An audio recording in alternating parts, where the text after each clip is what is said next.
Hay una pregunta que me hacen con mucha frecuencia.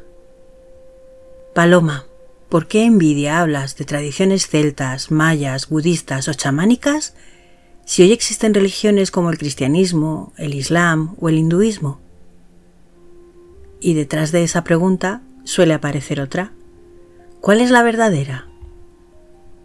Quizá la respuesta sorprenda, porque este episodio no pretende demostrar que una religión tenga razón y otra no, ni tampoco decir que todas son iguales.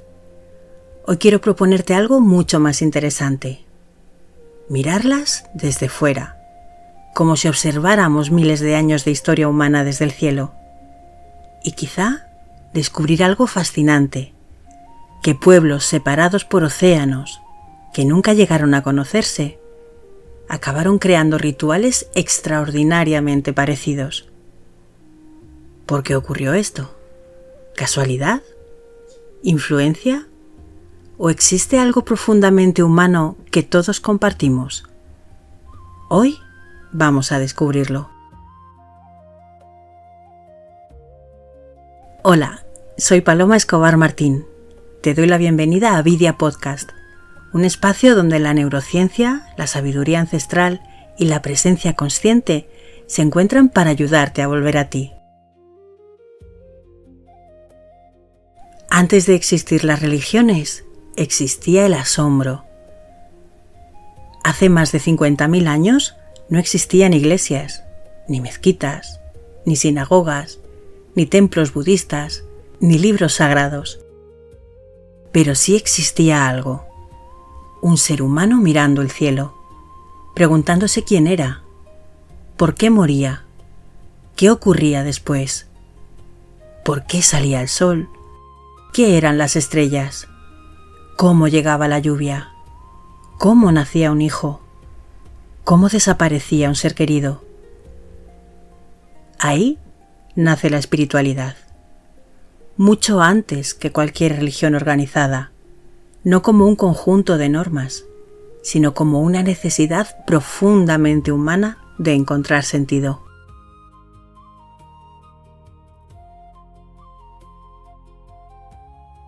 Las primeras religiones fueron la naturaleza. Las culturas ancestrales tenían lenguajes distintos, pero observaban exactamente el mismo mundo. Los pueblos celtas celebraban los solsticios. Los egipcios seguían el ciclo del Nilo. Los mayas calculaban con enorme precisión el movimiento del Sol y Venus. Los pueblos andinos honraban a la Pachamama. Los japoneses desarrollaron el sintoísmo alrededor de montañas, bosques y ríos. Los pueblos africanos mantenían un profundo vínculo con los ancestros. Los nórdicos celebraban el regreso de la luz tras el invierno. Los aborígenes australianos hablaban del tiempo del sueño como origen del mundo. Parecen culturas completamente distintas, pero todos estaban haciendo lo mismo: observar la naturaleza, porque la naturaleza era el primer gran libro sagrado.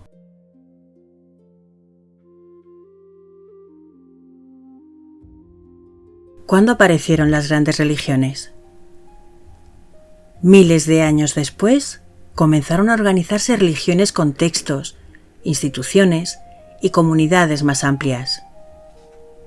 El judaísmo, después el cristianismo, el islam, el budismo, el hinduismo con raíces muy antiguas, el sijismo y muchas otras tradiciones. Cada una desarrolló su propia visión del mundo, pero ninguna nació en un vacío. Todas heredaron símbolos, fiestas o formas de entender la vida de las culturas con las que convivieron. A este proceso los historiadores lo llaman sincretismo. No significa copiar, significa integrar, reinterpretar y transformar. Y eso ha ocurrido una y otra vez a lo largo de la historia.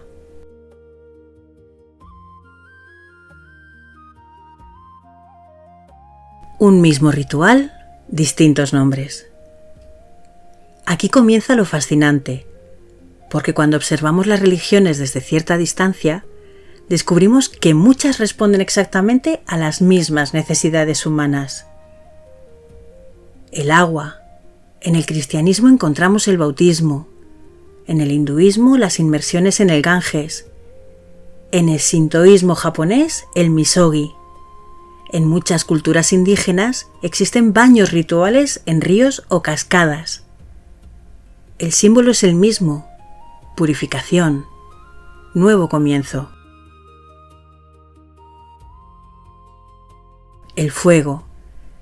Los celtas celebraban Beltane y Samhain con enormes hogueras. Los hindúes utilizaban el fuego como elemento sagrado en las bodas. En la tradición judía, la Hanukkah se celebra con luces. En el cristianismo, las velas representan la presencia divina. En San Juan, seguimos encendiendo hogueras. El fuego continúa siendo transformación.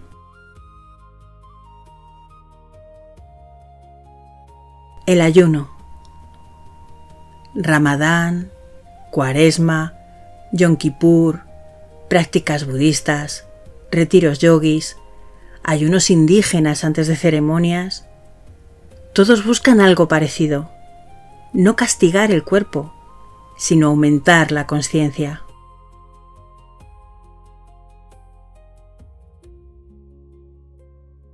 La peregrinación. El Camino de Santiago, la Meca, el Kumbh Mela, Monte Kailash, santuarios sintoístas, montañas sagradas andinas. Viajar físicamente para transformarse interiormente.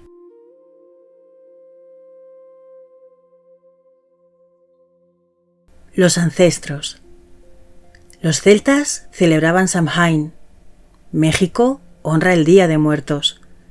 China celebra Qingming. Japón tiene Obon. En África existen numerosas ceremonias dedicadas a los antepasados. En el cristianismo encontramos todos los santos y la conmemoración de los fieles difuntos. Los nombres cambian.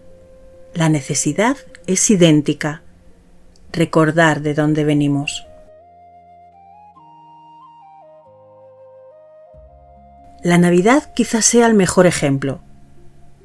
Pensemos: el árbol, las luces, el acebo, el muérdago, los regalos, el banquete. Todo ello tiene raíces muy diversas. Celebraciones romanas como las Saturnales, fiestas del solsticio entre pueblos germánicos y nórdicos, tradiciones celtas relacionadas con las plantas perennes. La celebración cristiana del nacimiento de Jesús terminó conviviendo con muchas de esas costumbres que adquirieron nuevo significado sin perder del todo sus raíces culturales. Lo mismo ocurrió en muchos otros lugares del mundo. No fue una sustitución total, fue una transformación.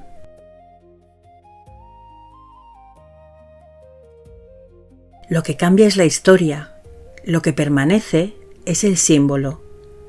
Aquí aparece algo que me emociona profundamente, porque quizá nunca fueron importantes las formas.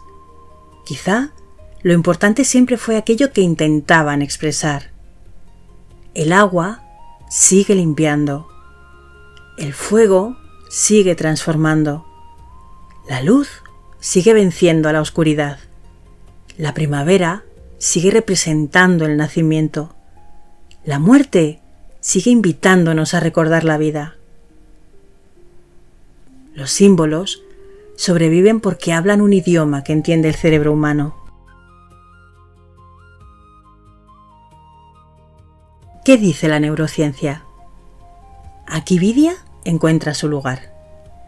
La neurociencia ha demostrado que los rituales ayudan a disminuir la incertidumbre, reducen el estrés, favorecen la cohesión social y facilitan la integración emocional de experiencias importantes.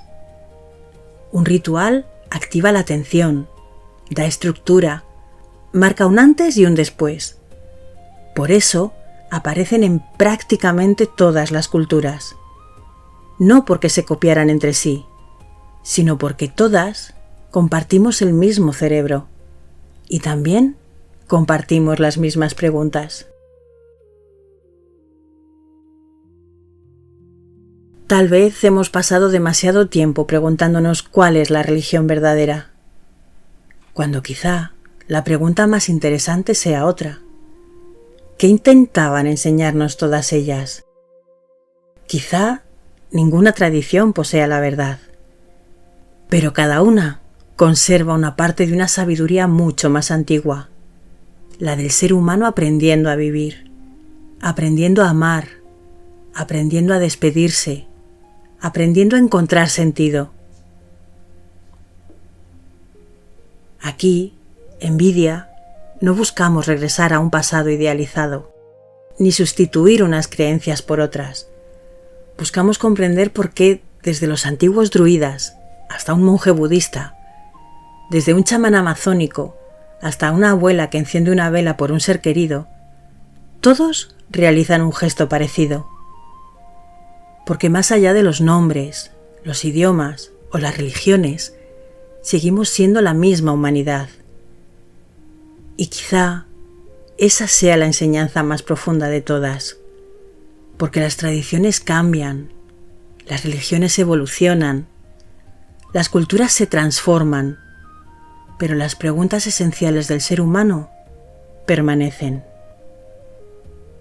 Y tal vez, precisamente ahí, entre la neurociencia y la ancestralidad, entre la historia y el símbolo, sea donde podamos encontrar esa sabiduría que, en Vidia, llamamos el camino de regreso a nosotros mismos.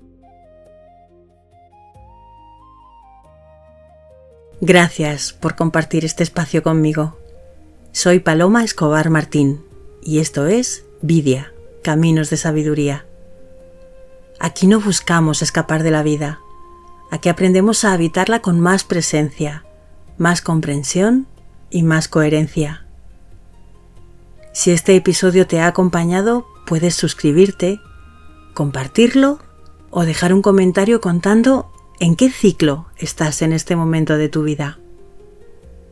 Hasta nuestro próximo encuentro.